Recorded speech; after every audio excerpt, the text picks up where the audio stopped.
శుభోదయం మిత్రులారా.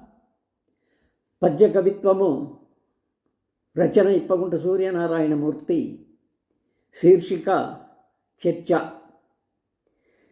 చర్చల వేళ మానసము సాధన తోడుగ యోచనమ్మునన్ పర్చు విధమ్ము మాని పరిభావములేని విశాల బుద్ధితో ఖర్చును గౌరవించుచును కార్య వివక్ష నిశాంత హద్దులో తర్చు ప్రభావ సూత్రమును తప్పక తల్చి జయమ్మునందుమా.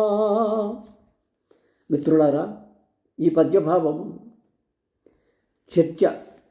ఏదైనా ఒక కార్యక్రమం గురించి ఆలోచించేటప్పుడు ఒకరికి ఇద్దరు కూర్చొని చర్చించుకొని ఆ చర్చల సారాంశాన్ని ఆ కార్యక్రమానికి అనువుగా మేళవించుకోవడం అనేది ఆనవాయితీ.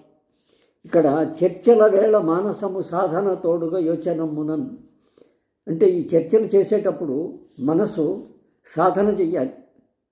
ఆషామాషిగా కాదు, నిర్దుష్టంగా ఉండాలి. పర్చు విధమ్ము మాని. పర్చు అంటే కష్టపెట్టడం.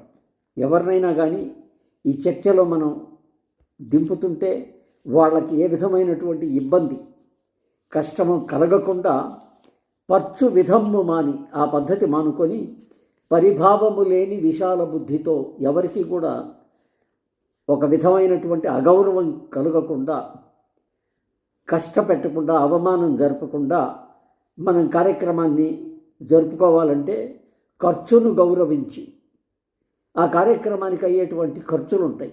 అంటే ఒక డబ్బు సంబంధమైన విషయాలన్నీ నిర్ణయించుకోవాలి. అప్పుడు ఖర్చును గౌరవించాలి. అంటే ఒక పద్ధతి లేకుండా, నియమం లేకుండా దాన్ని పెంచుకుంటూ పోతే ముందు ఇబ్బందులు పాలవుతాం కనుక ఖర్చును గౌరవించుతును కార్య వివక్ష నిశాంత హద్దుతో.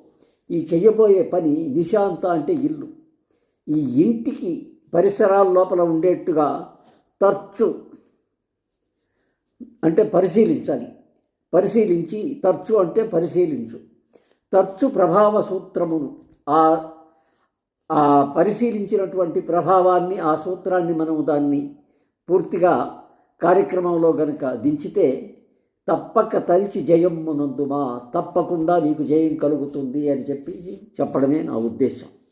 మిత్రులు, ఈ పద్యాన్ని చదివి మీ భావాన్ని, మీ ఆశ కార్యక్రమాన్ని, ఈ విషయంలో పూర్తిగా నాకు సహకరిస్తారని, మీ కామెంట్ రూపంలో నాకు ఈ పద్యం గురించి చెబుతారని ఆలోచిస్తూ మీ అందరికీ ధన్యవాదాలు చెప్పుకుంటున్నాను.